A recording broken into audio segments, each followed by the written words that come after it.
Hey guys, welcome to the rural academy. और आज ला रहा हूँ मैं आपके लिए यूपीएससी और स्टेट पीसीएस एग्जाम के लिए डेली करंट अफेयर्स। तो आज इसी क्रम में आपकी तारीख है 13 जून। तो आज का यहाँ पे करंट अफेयर्स देखेंगे। तो चलिए स्टार्ट करते हैं आज का वीडियो। देखते हैं मैं क्या क्या डिस्कस करना है यहाँ पर। देखिए, आज का पहला प्रश्न है आज आपका, हाल ही में समाचारों में आया पद मिल्क टी अलायंस संबंधित है। पहला ऑप्शन है यहाँ पर कोविड-19 से बचने के लिए दक्षिण पूर्वी एशियाई देशों के एक समूह से। बी ऑप्शन है यहाँ पर, देखिए थोड़ा हो गया उल्टा सीधा हो गया ये। यहाँ पे बी ऑप्शन जो है वह अमेरिकी इतिहास की प्रमुख घटनाओं में से बोस्टन टी पार्टी से। सी ऑप्शन है यहाँ पर भारत के चाय उत्पादक राज्यों के एक समूह से। डी ऑप्शन है यहाँ पर दक्षिण पूर्वी एशियाई देशों के सोशल मीडिया उपयोगकर्ताओं द्वारा चीन के खिलाफ शुरू किए गए एक ऑनलाइन अभियान से। देखिए, मिल्क टी अलायंस एक अनफॉर्मल वर्ड है, यानी अनौपचारिक शब्द है। और ये सोशल मीडिया उपयोगकर्ताओं द्वारा ये यानी कि इसको बनाया गया है। सोशल मीडिया जो उपयोगकर्ता लोग हैं सोशल मीडिया पर, तो उन्होंने इस शब्द का निर्माण किया है। और ये जो है दक्षिण पूर्वी एशियाई क्षेत्र में चीन को छोड़कर शेष सभी देशों में दूध के साथ चाय का सेवन इसमें किया जाता है।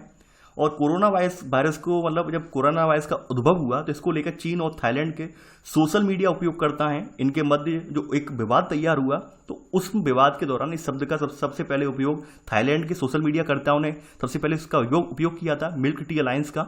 ठीक है, नहीं, थाईलैंड के जो सोशल मीडिया यूजर्स थे उन्होंने चाइना के खिलाफ इस वर्ड का पहली बार इस्तेमाल किया था। तो इस विवाद में थाईलैंड के सोशल मीडिया उपयोगकर्ता जो है वो ताइवान, हांगकांग, इन देशों की संप्रभुता का भी समर्थन कर रहे हैं। यानी इसी मिल्क टी अलायंस के बहाने क्या कर रहे हैं कि जो चाइना ने जो देश हथिया लिए हैं, यानी हांगकांग पर कब्जा कर लिया है, ताइवान पर को अपने अधीन कर लिया है, तो ऐसे करके इस मिल्क टी अलायंस के बहाने वो चाइना को घेरने की कोशिश की जा रही है इस वर्ड के माध्यम से।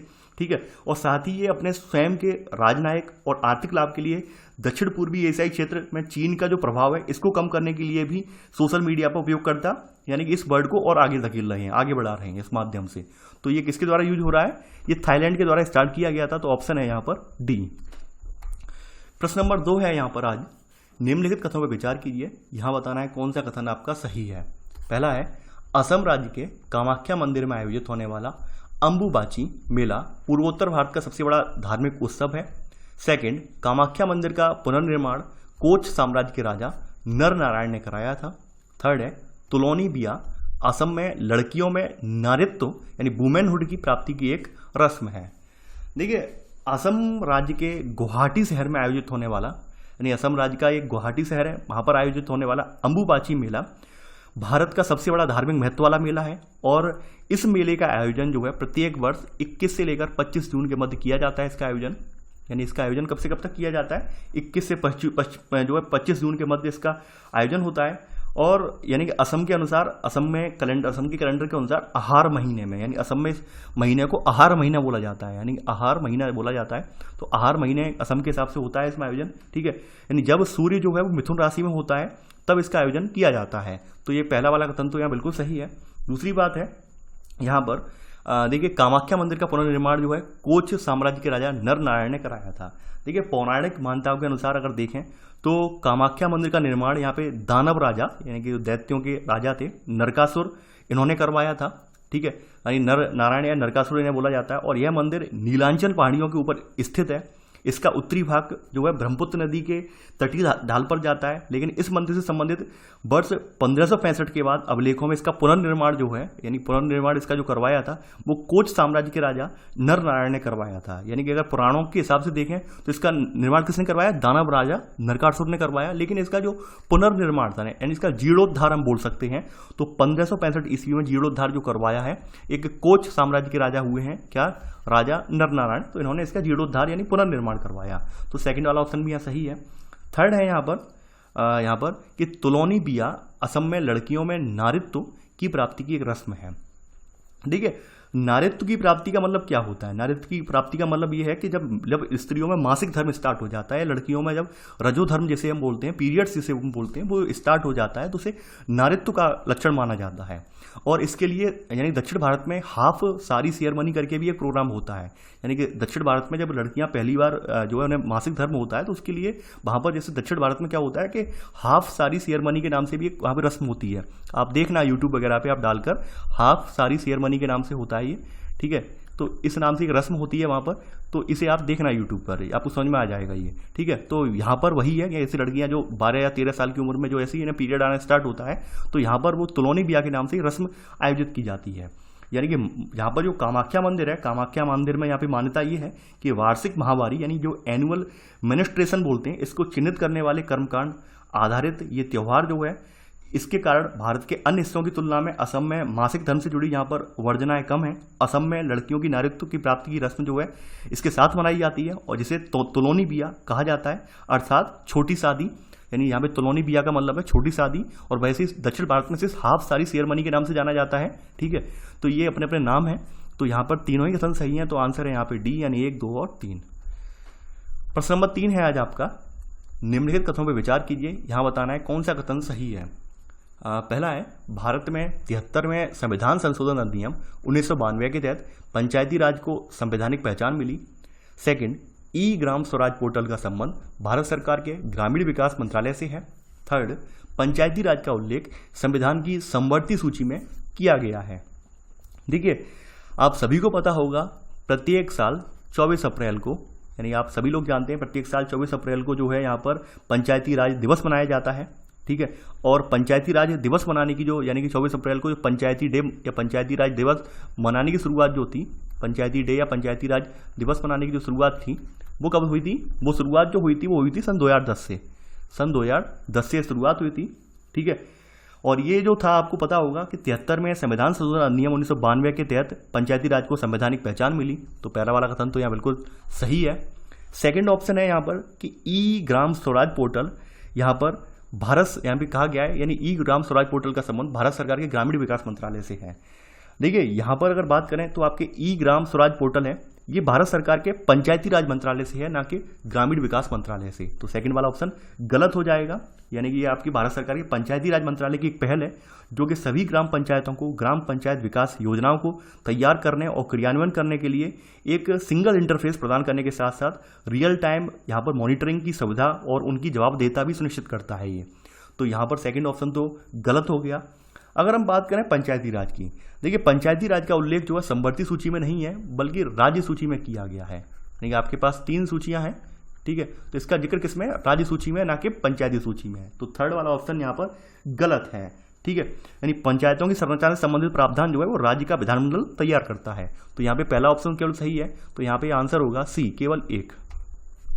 प्रश्न नंबर 4 है यहाँ पर, औद्योगिक संबंध संहिता अधिनियम 2019, इसके संबंध में बताना है, संदर्भ में बताना है कौन सा कथन सही है। पहला है यहाँ पर, इस अधिनियम में निश्चित अवधि के रोजगार की अवधारणा को वैधानिकता प्रदान करना है। सेकंड, इस अधिनियम में ट्रेड यूनियन अधिनियम 1926 के प्रासंगिक प्रावधानों को समाहित किया गया है।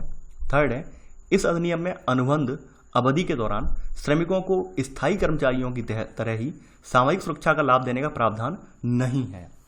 देखिए, औद्योगिक संबंध संहिता अधिनियम 2019, ठीक है, ये रोजगार की अवधारणा को वैधानिकता प्रदान करना है इसका उद्देश्य। यानी कि जो आपका जो अधिनियम है, औद्योगिक संबंध संहिता अधिनियम सन 2019, इसका उद्देश्य क्या है कि रोजगार की जो अवधारणा है उसको वैधानिकता यानी कानूनी दायरे में लाकर वैधानिकता प्रदान करना है। तो पहला वाला कथन बिल्कुल सही है, ठीक है। सेकंड बात की बात करें यहाँ पर, देखिए औद्योगिक संबंध संहिता अधिनियम 2019 में ट्रेड यूनियन अधिनियम 1926 और औद्योगिक रोजगार स्थायी आदेश अधिनियम 1946, ठीक है, और औद्योगिक विवाद अधिनियम 1947 के प्रासंगिक प्रावधानों को मिश्रित करके सरलीकृत और यहाँ पे तर्कसंगत बनाकर इसे समाहित किया गया है। यानी इसमें कौन कौन से प्रावधान समाहित किए गए हैं? तो ट्रेड यूनियन अधिनियम का किया गया है 1926 का, इसके अलावा औद्योगिक रोजगार स्थायी आदेश अधिनियम 1946 का किया गया है, इसके अलावा यहाँ पर औद्योगिक विवाद अधिनियम 1947 के प्रावधान को इसमें रखा गया है। तो ऐसे करके 2019 वाला औद्योगिक संबंध संहिता अधिनियम तैयार किया गया है। तो सेकंड वाला कथन यहाँ पे सही है। थर्ड ऑप्शन है यहाँ पर कि इस अधिनियम में अनुबंध अवधि के दौरान श्रमिकों को स्थायी कर्मचारियों की तरह ही सामरिक सुरक्षा का लाभ देने का प्रावधान नहीं है, ये बताया गया है। देखिए यहाँ पर थर्ड वाला ऑप्शन गलत है। इस अधिनियम के तहत जो श्रमिक हैं किसी भी प्रत्यक्ष तौर पर एक निश्चित अवधि के लिए अनुबंधित ये कर सकते हैं। यानी इस अधिनियम के तहत कंपनियां श्रमिकों को डायरेक्ट यानी एक निश्चित अवधि के लिए अनुबंधित कर सकती हैं। और इस अधिनियम के तहत किसी कंपनी में 100 या उससे ज़्यादा कर्मचारी अगर कार्य कर रहे हों तो कर्मचारियों की संख्या में कमी करने हेतु सरकार से अनुमति लेना आवश्यक होगा। यानी मान लीजिए किसी कंपनी में यहाँ पे नियम ये कहता है कि 100 से ज़्यादा कर्मचारी काम कर रहे हैं और उसे तत्काल कटौती करनी है, तो उसके लिए उसे गवर्नमेंट से जो है अनुमति लेनी होगी। ठीक है, अनुमति आवश्यक होगी। और इस दौरान, अनुबंधी के दौरान, जो यहाँ पर जो फैसिलिटी गवर्नमेंट एम्प्लॉय को मिलती है सामाजिक सुरक्षा के अधिकार की, वही फैसिलिटी जो है इन्हें भी प्रोवाइड करवानी होगी। तो थर्ड ऑप्शन गलत हो जाएगा। थर्ड में लिखा है इन्हें प्रावधान नहीं देना होगा सामाजिक सुरक्षा का, ये गलत है। तो यहाँ पे पहला और दूसरा ऑप्शन सही है, तो आंसर है ए, केवल 1 और 2। प्रश्न नंबर 5वां है आज आपका, निम्नलिखित देशों पर विचार कीजिए। यहाँ पर बताना है कि उपर्युक्त देशों में से कौन कौन से हिंद महासागर आयोग के स्थायी सदस्य हैं। पहला है Comoros, Madagascar, Bharat, Mauritius, Sri Lanka. देखिए, अगर बात करें वर्तमान में हिंद महासागर आयोग में 5 देश हैं, यानी जो है कोमोरोस है, मेडागास्कर है, मॉरिशस है, यानी कोमोरोस है, मेडागास्कर है, ठीक है, मॉरिशस है, और थर्ड नंबर पर यहाँ पर रियूनियन है, यानी एक रियूनियन के नाम से है जो कि फ्रांस के नियंत्रण में है एक देश। ठीक है, नाम सुना होगा, रियूनियन। ठीक है, फ्रांस का उपनिवेश रहा है ये। इसके अलावा यहाँ पे सेशेल्स है। ठीक है, यानी कि एक देश है जिसका नाम सेशेल्स ऐसे करके लिखा जाता है। ठीक है, एक सेशेल्स करके देश है यहाँ पे। तो 5 देश इसके में शामिल हैं, और वर्तमान में भारत के अलावा इसके 4 पर्यवेक्षक भी हैं। इस हिंद महासागर आयोग के पर्यवेक्षक कौन कौन से हैं? पर्यवेक्षक आपका चाइना है, यूरोपियन यूनियन है, माल्टा इंटरनेशनल ऑर्गेनाइजेशन है, और ऑफ ला फ्रांसोफिना है इसमें। ठीक है, यानी कि भारत तो है ही है इसका जो है पर्यवेक्षक। इसके अलावा चीन, यूरोपियन यूनियन और माल्टा इंटरनेशनल ऑर्गेनाइजेशन करके एक है फ्रांसीसी ऑर्गेनाइजेशन, ऐसे करके 4 इसके पर्यवेक्षक भी हैं। तो यहाँ पर 3 ऑप्शन सही हैं, पहला, दूसरा और चौथा। तो आंसर होगा यहाँ पर बी, केवल 1, 2 और 4। तो ये तो था हमारा आज का वीडियो। आई होप आपको आज का वीडियो पसंद आया होगा। आप लोग आज का वीडियो लाइक शेयर करना ना भूलें। इसके अलावा हमें कमेंट करके अपनी प्रतिक्रिया जरूर दें। तो चलिए आज के लिए बस इतना ही। Thanks for watching. जय हिंद।